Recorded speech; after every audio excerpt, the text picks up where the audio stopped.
worst comes worst, talagang dumating sa point na hindi na yun mapapunta sa'yo, anong magiging pakiramdam mo doon kung sakasakali? Sa akin po, wala problema. Oh. Kala ko ba mahalaga, Dave?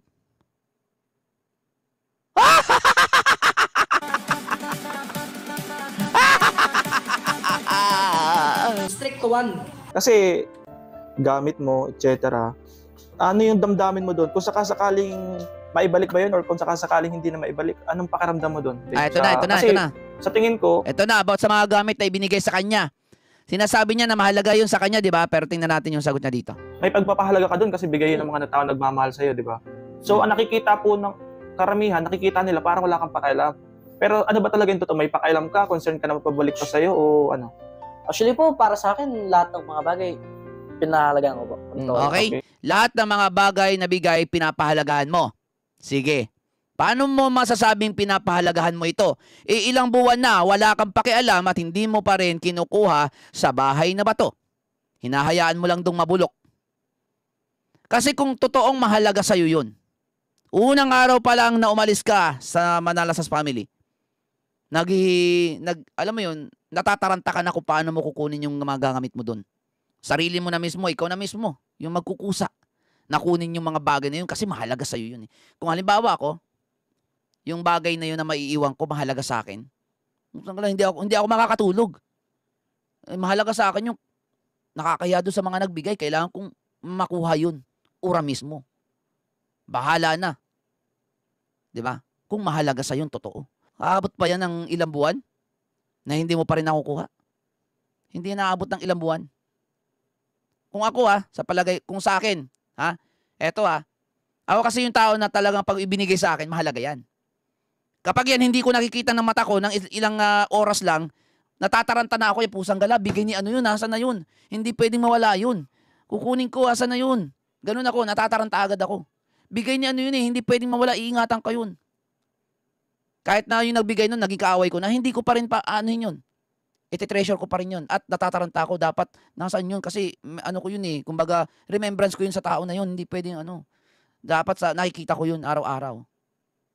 Pero sa'yo, sabi mo mahalaga, pero pinaabot mo na ilang buwan, kalokohan mo. Sinungaling ka.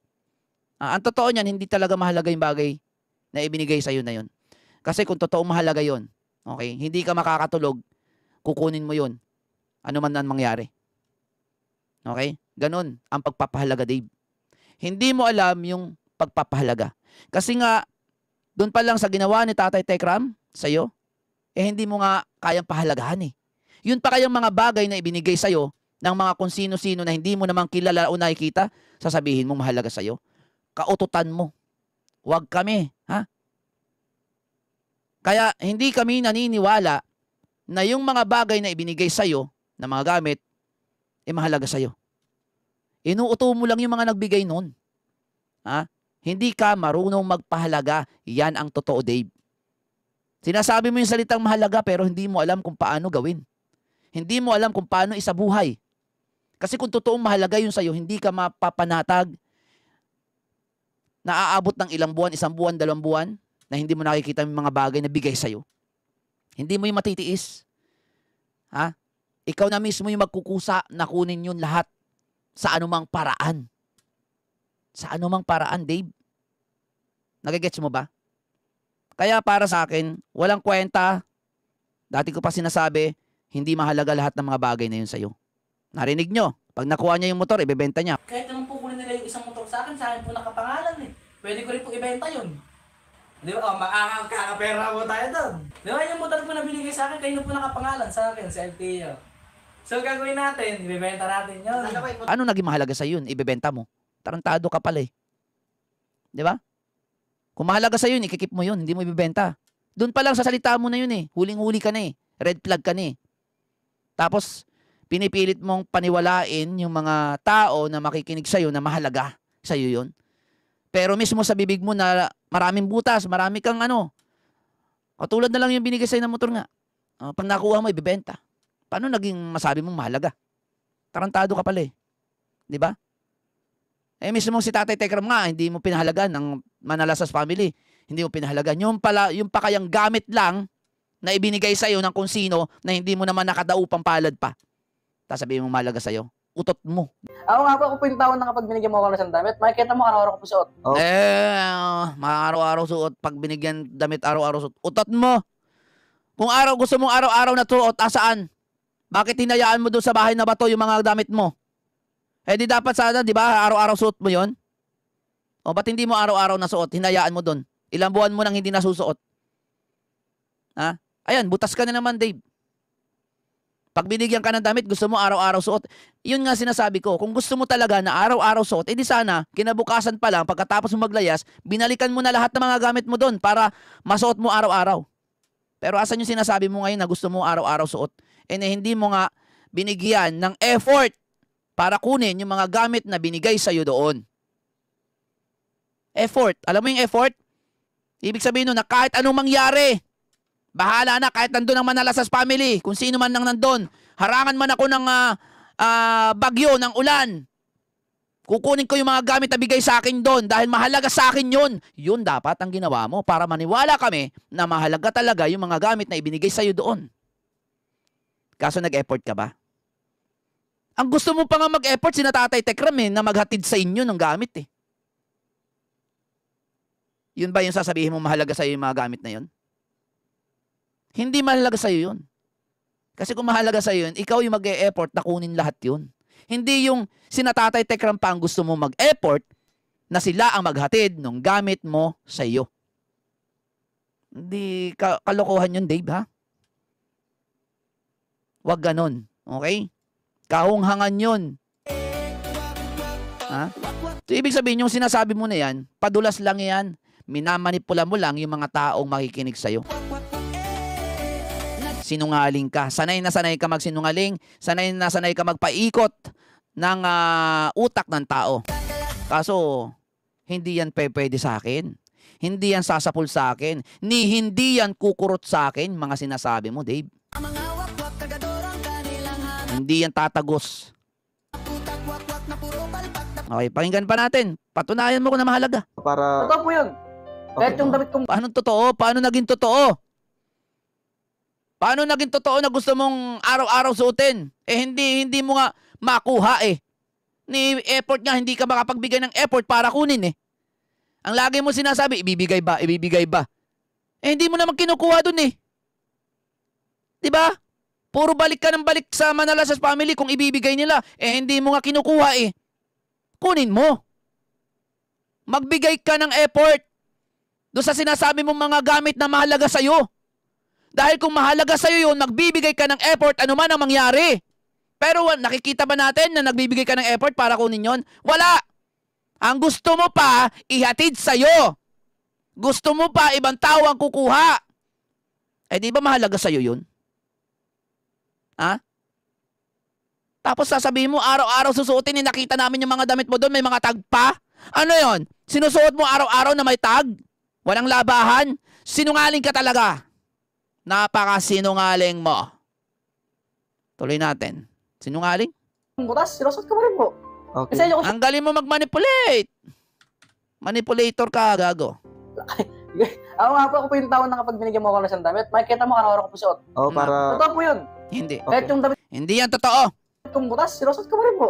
Okay. Kasi ayoko Kahit na yung damit mong butas, sinusuot mo pa rin, pero pag nabidyohan, magagalit ka.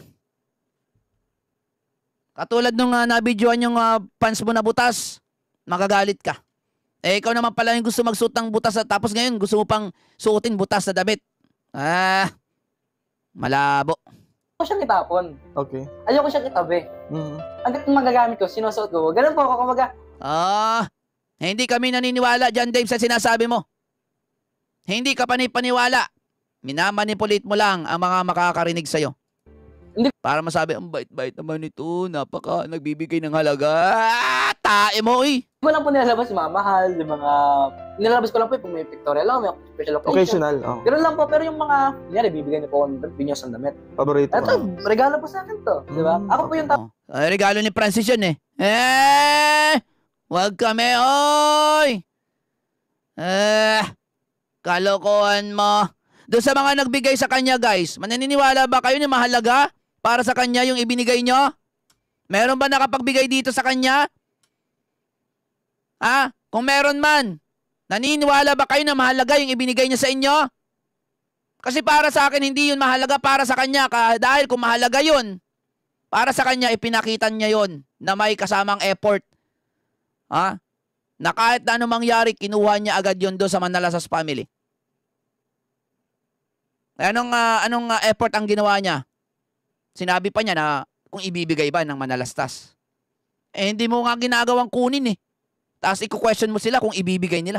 Pusang gala ka naman eh. Hindi mo pa nga kinukuha. Tapos kine-question mo na kung ibibigay nila. Tarantado ka ba? Grabe ka, oy. Tao na, regalo sa ito. Gusto ko yung pakita sa kanya na sinusuot ko po araw. Gusto mo ipakita sa kanila na sinusuot mo araw-araw. O ilang araw mo na hindi nasusuot yun, ilang buwan na. Paano ba yan, Dave? O ano masasabi mo doon? Yung magagamit mo doon sa Tekram house, sa Manalastas family, na wala kang pakialam na hindi mo kinukuha. Ilang araw mo na, ilang buwan mo na hindi nasusuot yun. Paano yan? Sinungaling ka. Sabi mo, araw-araw mo sinusuot yung mga binigay sa'yo. Ilang buwan mo na nga hindi nasusuot yung mga binigay sa'yo doon eh. Kinalimutan mo na yung mga ibinigay sa'yo doon. Kasi nga, merong mga nagbibigay naman sa'yong bago. Kaya wala ka nang pakialam doon sa mga naibigay sa'yo na nandun sa Tekram community. Yun ang katotohanan. Wala kang pakialam doon. Ibig sabihin, hindi yun mahalaga sa'yo. Dahil ang mahalaga sa'yo ngayon is yung mga bagong nagbibigay sa'yo ngayon. Yun lang yun. Kasi may nagbibigay sa'yo ngayon mga bago, kaya wala ka nang pakialam doon. Tapos sasabihin mo, mahalaga sa'yo na araw-araw gusto mong suotin. Mahirap paniwalaan. Okay. Tsaka sa mga nag-cellphone na wala akong parang inisip ko na, hindi ko pinaparin kasi hindi ko kinukuha. Oo. Kumbaga, babalik ko po yung tanong. Tatanungin ko rin po sila, ibibigay po ba nila? Ayan! Hindi mo kinukuha eh. Tapos tatanungin mo sila kung ibibigay nila. Ang bobo mo, hindi mo pa nga kinukuha eh. Tapos ibabalik mo yung tanong kung ibibigay nila.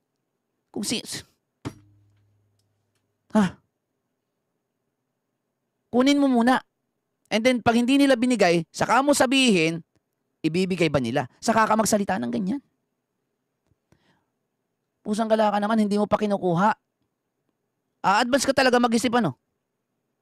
Advance ka pala mag-isip talaga. Gago ka. Yun lang masasabi ko sa'yo, gago ka. Ito sa statement mo na to. Sa mga nag-cellphone na wala akong parang inisip ko na, hindi ko pinaparin kasi hindi ko kinukuha. Oo. Ang gigigil ako sa sagot niya. Babalik ko pa yung tanong. Tignan mo ha. Tignan mo yung sabi niya. Hindi ko pinaparin kasi hindi ko kinukuha. Oo. Kumbaga, babalik ko pa yung tanong. Tatanungin ko rin po sila, ibibigay po ba nila? Ang tanong, bakit hindi mo kinukuha? Tapos, hindi mo sinagot, ibinalik mo yung tanong, ibibigay ba nila? Ang sarap mong murahin. Sabi niya, Sir Jason, no? Ready na nga mga gamit mo, hoy. Kukuha na lang ang kailangan. Nakaayos pa yun, ha? Nakatupi, nakabox, kukunin mo na lang. Ikaw lang ang hinihintay. Pero pinapalabas mo, ha? Na parang hindi ibibigay sa'yo. Hinihintay ka talaga doon. Ayan na, ready na mga gamit mo. Mismo itong si Sir Jason, ito, nandun to nakatira. Dave, ready na mga gamit mo, hoy. Kukuha na lang ang kailangan. Nakaayos pa yun, ha? Nakatupi, nakabox, kukunin mo na lang. Yan ba yung sinasabi mong mahalaga sa'yo? Pero hindi mo kayang kunin dahil hindi mahalaga sa'yo. Dahil ang lagi mong question, ibabalik mo kung ibibigay nila. Ano mo malalaman kung ibibigay nila o hindi kung hindi mo naman kinukuha? Ganun ka kabobo. So, kahit pa paano, talagang hinahangad mo na makuha mo yun para... Hinahangad kahit pa paano hinahangad. Ay, hindi. Wala siyang bala kunin yun. Okay, wala talaga siyang bala kunin.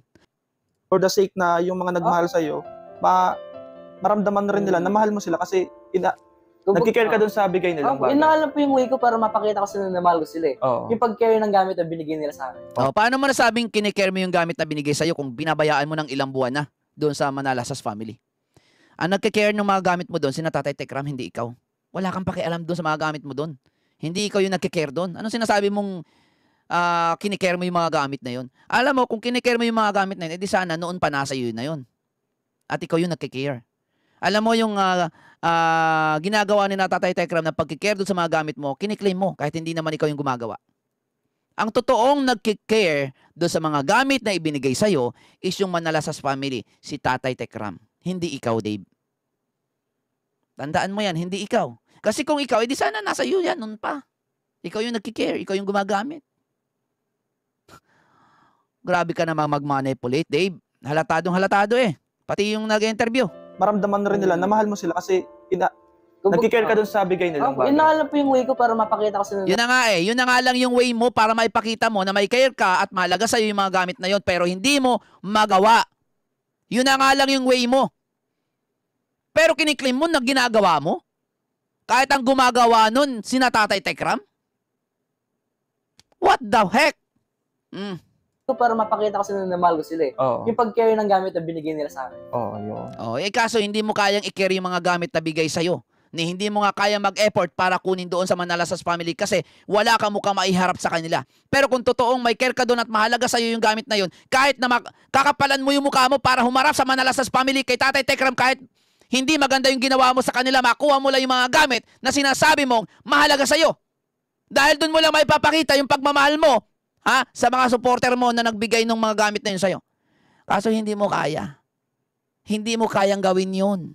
Dahil hindi naman totoo na mahalaga at kinikare mo, okay, yung mga gamit na ibinigay sa'yo. Dahil para sa'yo, baliwala at basura lang yung mga yun. Kawawa naman yung mga nagbigay na nag-effort para ipadala pa sa'yo yun. Kawawa naman sila na gumastos pa para lang matanggap mo yung mga bagay na yun. Pero para sa'yo is basura lang. Pinabayaan mo lang. Tapos kiniklaim mo na tinitake care mo, kinikare mo yung mga gamit. Paano mo nasabing kinikare mo? Pinabayaan mo nga eh. Kasi kung totoo na may care ka doon at mahalaga sa'yo yun, alam mo, simula't simula na nawala ka na doon at gusto mo nang umalis sa bahay na yon, kinabukasan, kinuha mo lahat ng mga gamit na yon dahil mahalaga sa'yo. Pero hindi mo ginawa. Wala kang pakialam. Ang daling sabihin na mahalaga sa'yo yun, may care ka doon, pero yung sa kilos ba? Walang resibo. Walang patunay na totoong mahalaga sa'yo. Walang patunay na talagang nagkikare ka doon sa mga gamit na yun at mahal mo yung mga nagbigay nun. Ang totoo, basura para sa'yo yun. Hindi ka nag-e-effort na kunin yun. So paano mo nasabi na mahalaga at kinikare mo yun sa'yo? Kinikare mo yung mga gamit na yun. Gayong never ka namang gumawa ng paraan para makuha yung mga gamit na yun. Ang gusto mo pang magbigay ng effort doon si Tatay Tekram para ihatid sa'yo eh. Diba? So nasaan yung effort mo? Nasaan yung sinasabi mo na mahalaga yun? Na mahal mo yung mga nagbigay nun? Na kinikare mo yung mga gamit na binigay sa'yo? Nasaan yung sinasabi mo na yun na lang yung magagawa mo? Na i-care mo yung mga gamit na yun para ipakita sa mga nagbigay na mahal mo sila? Nasaan, Dave? Salita lang yan. Salita lang sa hangin. Puro ka lang salita pero hindi naman, walang katotohanan, hindi naman totoo, hindi naman nakikita sa'yo. Diba? Para mapakita ko sa na mahal ko sila eh. Oo. Yung pag-carry ng gamit na binigay nila sa akin. Oo, yun. Ganun po. So, worst comes worst. Pag-care ng gamit na bigay sa kanya. Pero nakita nyo ba na may care siya? Diba? Ilang buwan na yun doon. Pero wala. Lagi niyang pinopront is kung ibibigay ba. Pero hindi siya nag-e-effort na kunin. Wala to, guys. Sa halimbawa, Hindi deserving nitong taong to na bigyan, okay, ng mga bagay-bagay, no, dahil hindi siya marunong magpahalaga. Okay, yun yung katotohanan dito, hindi po siya marunong magpahalaga sa mga ibibigay sa kanya. Pero pinipilit niyang sabihin na mahalaga sa kanya, na may care siya. Dahil doon niya lang may papakita na minamahal niya yung pagmamahal niya doon sa mga nagbigay ng magamit na yun. Pero nakita niyo ba? Nakita niyo ba yung pruweba na talagang totoo yung sinasabi niya na mahalaga yung gamit? May care siya dun sa gamit? At dun, yun lang yung magagawa niya para ipakita na mahal niya yung mga nagbigay na yun? Hindi. Kinalimutan niya na nga eh. Diba? Kinalimutan na niya. worst comes worst, talagang dumating sa point na hindi na yun mapapunta sa'yo, anong magiging pakiramdam mo doon kung sakasakali? Sa akin po, wala problema. Kala ko ba mahalaga, Dave?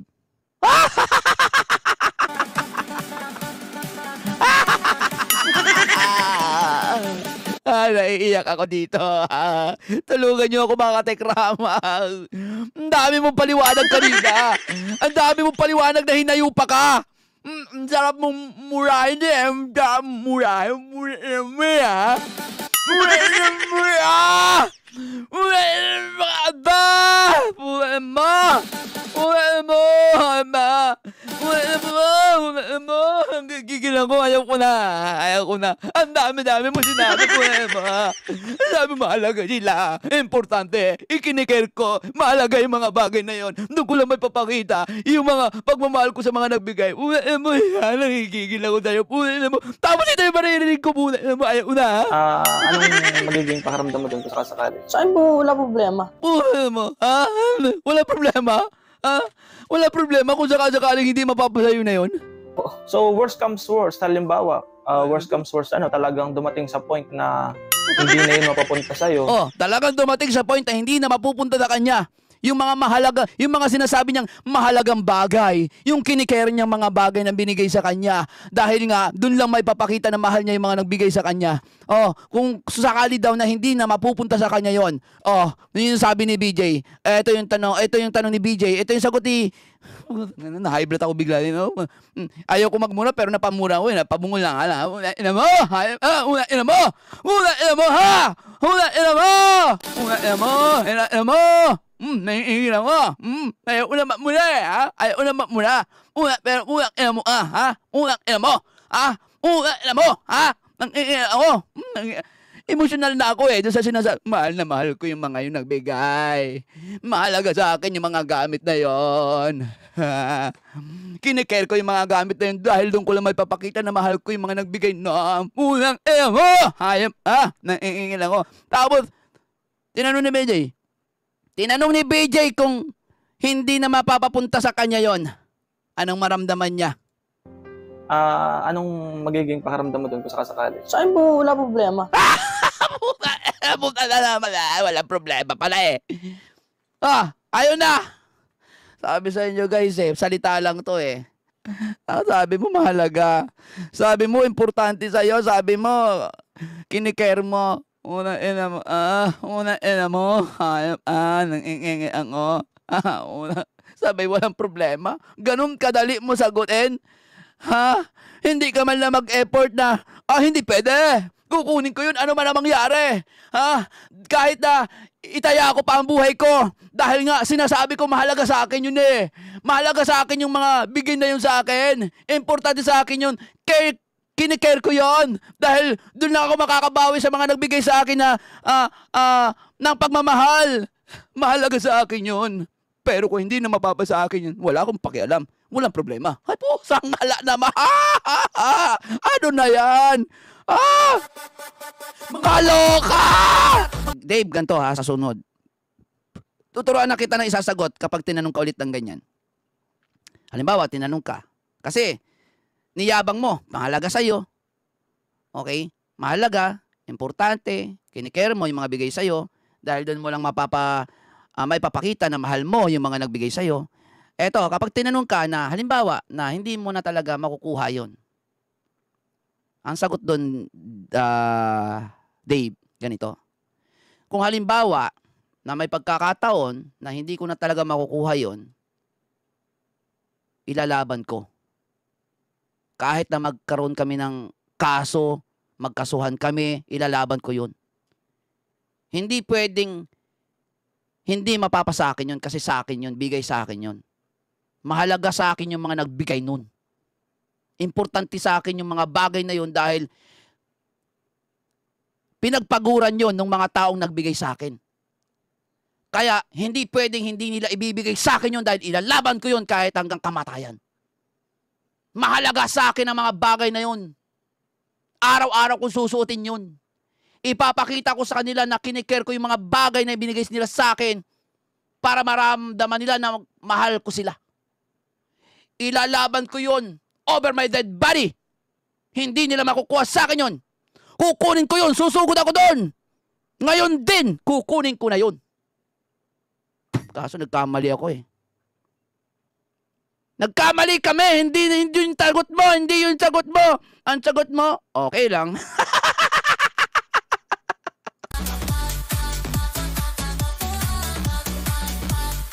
kahit kakapalan ko na yung mukha ko, ihaharap ko na yung pagmumukha ko kay Tatay Ram, makuha ko lang yung mga gamit na yun. Dahil bigay sa akin yun at mahalaga sa akin yun lahat. Bibilangin ko yun. Bilang na bilang ko yun. Kabisado ko ang mga nagbigay nun. Iisa-isahin ko yung mga pangalan nun. Alam nyo guys, pustahan tayo. Pag pinaisa-isa natin sa kanya kung sino mga nagbigay yun, baka di niya masagot. Baka masagot niya. Okay lang. So, worst comes worst. Halimbawa, worst comes worst, talagang Ang ganda, dumating sa... DJ, ang ganda ng tanong mo dito. Oo, talagang sinira mo si Dave dito sa tanong mo na to. Yari ka kay Stephen dito. Yari ka kay Stephen dito. I-highlights namin to. point na hindi na yun mapapunta sa'yo, anong magiging pakiramdam mo doon kung sakasakali? Sa akin po, wala problema. Mabilis kong bumili ng mga gamit, pero iba pa rin yung effort. Oh. Siyempre, Wala problema, mabilis daw bumili ng gamit. Ibig sabihin, parang doon sa pag-alis niya kay Tatay Tekram, walang problema, umalis ako dyan. Mabilis lang makahanap ng katulad niya. Si Papa Francis. Kaso hindi naman katulad ni Tatay Tekram si Papa Francis mo eh. Ang pinagtiyagaan mo na, no? Grabe to guys, i-highlights nyo to ha. yung effort na binalot po nila yun. Pinadala nila yun. Binigyan nila yung para sa... O yun nga eh. Nag-effort sila, pinadala. Pero sa'yo, no problem lang, okay lang, no problem. Kahit hindi mo makuha. Kahit hindi na mapasa'yo. Mali yung sagot mo na yan, Dave. Dapat ang sagot mo, ipaglalaban mo yan. Okay? Ano man ang mangyari. Okay? Hindi yung walang problema. Oh, hindi pwede yung... Iba pa rin mo yung pag nandun. Kumbaga, ma-feel mo pa rin sa isang tao na masasaktan siya kapag hindi mo siya pinakitaan na gano'n. Kunyari, kayo po, binigyan niyo po ako ng damit. Pinabayaan ko lang po, nilagay ko lang po din. Siyempre, ma-feel niyo po sa sad na, ano naman to, ba't parang wala siyang emotional intelligence. Oh, alam mo naman pala eh, bakit para sa'yo walang problema, okay lang. Ba't yun yung sagot mo?